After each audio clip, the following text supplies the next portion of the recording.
Bonjour à tous, voici une capsule pour vous aider à mieux appréhender les calculs commerciaux. J'ai décidé de vous proposer 3 capsules différentes afin d'y aller progressivement, ce qui vous permettra, je l'espère, de mieux comprendre de quoi il s'agit. Je vous propose ici de faire un point sur la décomposition du prix de vente.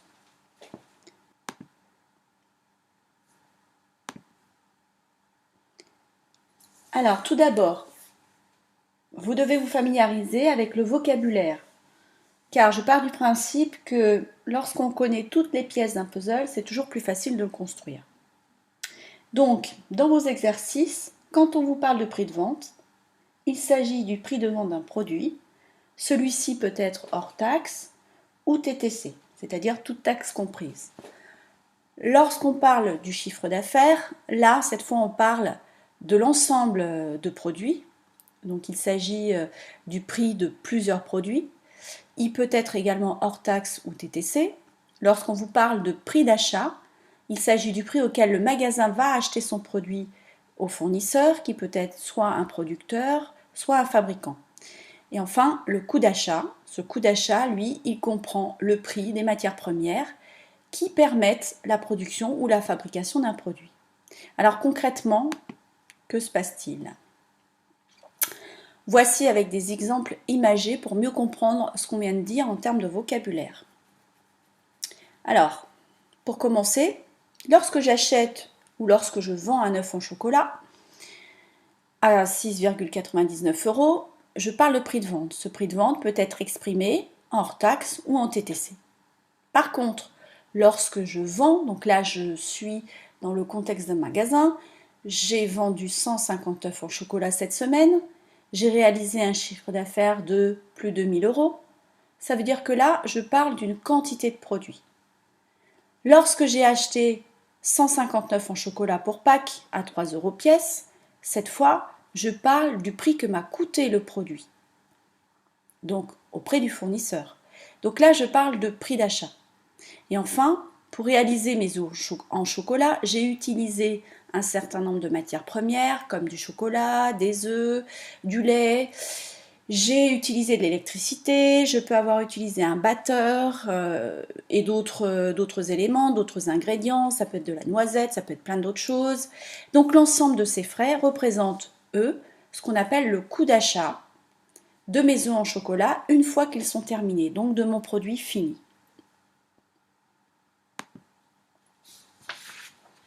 Alors, restons sur nos œufs en chocolat. Nous allons regarder maintenant la décomposition du prix de vente d'un œuf en chocolat qui coûte 6,99 € TTC au consommateur. Donc ce prix comprend quoi? Ce prix comprend dans un premier temps un prix d'achat, c'est-à-dire que notre distributeur va acheter le produit à un certain prix, un produit fini à un certain prix. Donc le prix d'achat, quand on vous parle de prix d'achat, il s'agit tout simplement du prix auquel je vais acheter mon produit au fabricant, auquel je vais rajouter une marge. Cette marge, c'est la somme que le magasin souhaite récupérer pour vendre son produit. Cette marge, elle est composée de plusieurs choses. Elle est composée dans un premier temps d'une partie que souhaite se mettre dans la poche le distributeur, hein, c'est bien normal, il fait l'intermédiaire, il faut bien qu'il soit rémunéré par rapport à ça. Et ensuite, il va intégrer aussi ce que peut lui coûter la mise en avant, par exemple, de l'œuf en chocolat. S'il le met par exemple en TG, il peut aussi y intégrer un certain nombre d'éléments comme ce que a coûté l'employé libre-service pour mettre le produit en rayon. Voilà, donc l'ensemble de ces frais sont également dans la marge. Il est évident que le distributeur ne va pas vous en faire cadeau, il va vous le faire payer. Donc c'est à intégrer. Donc prix d'achat hors taxe plus marge nous donnera ce qu'on appelle le prix de vente hors taxe. Donc c'est le prix de vente, le prix auquel nous devrions vendre cet œuf en chocolat au consommateur, mais sans la TVA. Alors, pourquoi est-ce qu'on va rajouter une TVA ? Tout simplement parce que c'est l'État qui impose une taxe sur la valeur ajoutée, donc une taxe sur la valeur des produits. Donc, à partir de là, le magasin va vous facturer soit 20%, soit 5%, soit un autre taux de TVA en fonction du produit, en fonction du type de distributeur ou de magasin ou de service vendu. Donc en général, quand il s'agit d'un bac commerce, vous êtes surtout sur la TVA à 20 ou de la TVA à 5,5. C'est ces deux-là que vous allez le plus souvent manipuler. Donc cette TVA, elle ne reste pas dans les poches du distributeur. Cette TVA, elle est simplement collectée par le distributeur qui, lui, va la redonner à l'État. Donc elle est transparente en quelque sorte pour le magasin. Et donc à ce prix de vente, lorsqu'on y rajoute la TVA, on va arriver sur ce qu'on appelle le prix de vente, toute taxe comprise, donc vraiment le prix final au consommateur.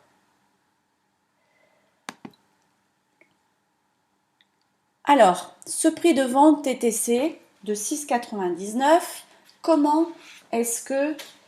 concrètement, comment est-ce qu'il a été calculé? Donc, je vous rappelle que la TVA est à 20%. Et ici, il s'agit des montants, donc des différents éléments rajoutés, simplement en euros. Donc, on part du prix d'achat. Là, notre magasin, il a acheté l'œuf en chocolat à 4,32 €. Là-dessus, il a estimé sa marge à 1,50 €. Donc, il a rajouté une marge qui nous donne un prix de vente. Ce prix de vente est de 5,82 € hors taxe. Nous n'avons pas encore ajouté les taxes. Donc maintenant, nous allons rajouter la TVA à 20%, qui est de 1,17 €, ce qui nous donne donc un prix final de 6,99 € pour cet œuf en chocolat. Ça veut dire qu'ici, tant qu'on a des montants et tant qu'on a tous les montants dans l'ordre, les choses vont très bien. Parce qu'il suffit de rajouter à chaque fois, au prix d'achat, d'y rajouter une marge qui nous donne le prix de revient, le prix de vente, pardon. À ce prix de vente, nous rajouter le montant de la TVA qui nous donnera donc le prix de vente TTC. Donc on voit que là, à chaque fois, on est sur simplement du calcul positif. Je rajoute, donc c'est une addition. Maintenant, parfois, on peut vous donner des éléments qui sont dans l'autre sens. Donc, il se peut que on vous demande de repartir du prix de vente TTC et de retrouver le prix d'achat. Alors, quand on a pareil tous les éléments, c'est très facile. Cette fois, au lieu de faire une addition, le contraire de l'addition, c'est la soustraction. Donc, on va soustraire. Donc là, pareil, 6,99, je soustrais le montant de la TVA, 1,17. J'arrive du coup, pareil, à mon prix de vente hors taxe. Je soustrais le montant de la marge et j'arrive donc à mon prix d'achat hors taxe. Voilà. Donc, en gros, ici sur la gauche, vous avez le schéma, le petit dessin qui va être à retenir dans votre tête. Pour avoir la composition finalement de notre prix de vente TTC depuis le prix d'achat, donc depuis le prix qu'a acheté le magasin, et vous avez dans quel sens calculer. Donc là, nous sommes dans des calculs qui sont quand même relativement simples. Je vous propose donc de continuer avec un exercice tout simple. Je vous propose ici de retrouver les éléments manquants sur le prix d'un paquet de bonbons Trolli Halloween en quelques minutes. Alors, je vous laisse essayer de rechercher dans un premier temps l'élément manquant en ce qui concerne la marge. Je vous laisse 30 secondes pour cela.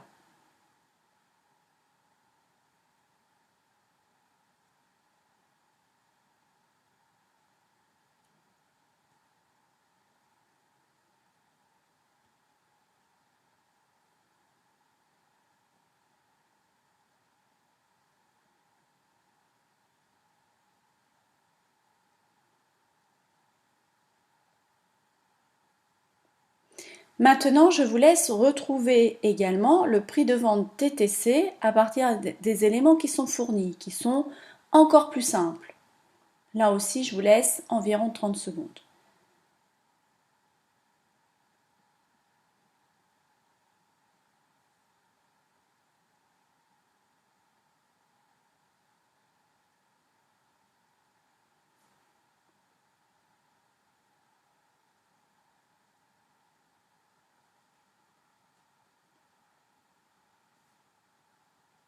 Ça y est, c'est fini. Donc pour trouver la marge, rien de plus simple.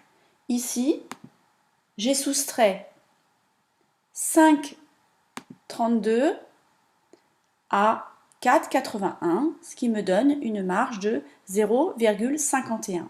Et en ce qui concerne le prix de vente TTC, eh bien rien de plus simple, j'ai additionné 5,32 à 0,29, ce qui me donnait 5,61 pour mon prix de vente TTC.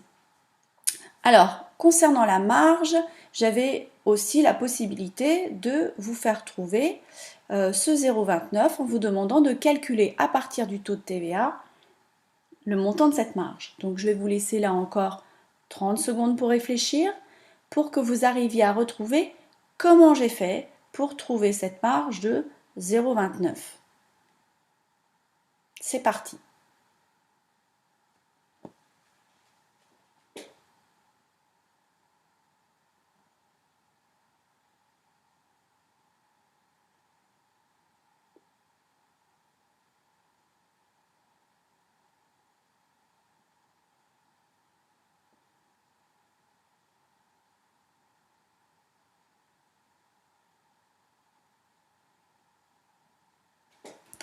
C'est fini. Donc pour trouver, là aussi, simple pour certains, un peu plus compliqué peut-être pour d'autres, parce qu'on n'est plus dans des additions et des soustractions, mais il a fallu ici effectuer une multiplication, tout simplement en partant de 5,32, auquel j'ai multiplié 5,5, et après, une fois que j'ai eu le résultat, j'ai divisé par 100. Autrement dit, 5,32 multiplié par 5,5 entre parenthèses divisé par 100. Attention quand vous réalisez ce calcul sur une calculette, vous devez soit y mettre les parenthèses pour que votre calcul soit correct, ou alors, si vous souhaitez ne pas mettre les parenthèses et gagner du temps, il faut impérativement que lorsque vous ayez rentré 5,32 multiplié par 5,5, vous fassiez égal, c'est-à-dire entrer sur votre calculette avant de rediviser par 100. Voilà, nous allons continuer. Donc vous avez vu que là, nous avons commencé à utiliser les multiplications, sauf que vous devez vous poser des questions, puisque les calculs commerciaux, souvent, ne sont pas aussi simples, et donc on ne part pas la plupart du temps du prix d'achat auquel on va vous donner tous les éléments pour que vous puissiez faire des additions et des soustractions. On va partir du principe que comme vous passez un bac, on va chercher à ce que vous puissiez faire des analyses et donc forcément aussi des calculs un peu plus complexes. On va vous demander de calculer des montants, par moment avec des euros, puis par moment aussi avec des euros et des pourcentages. On va vous demander aussi de calculer des taux de marque, des taux de marge, des coefficients multiplicateurs. Mais là, on peut se poser la question de savoir de quoi il s'agit. Parce que tant que je ne sais pas de quoi il s'agit réellement, donc tant que je n'ai pas le vocabulaire interprété, je vais avoir du mal à effectuer ces différents calculs. Je vous propose donc de me retrouver dans une prochaine capsule, la capsule de l'étape 2, qui vous permettra de comprendre et de construire des formules. Donc si vous souhaitez apprendre à les construire, ces formules, et à savoir les utiliser correctement, n'hésitez pas, rejoignez-moi dans la capsule qui s'appelle Comprendre et construire des formules. À très bientôt, au revoir.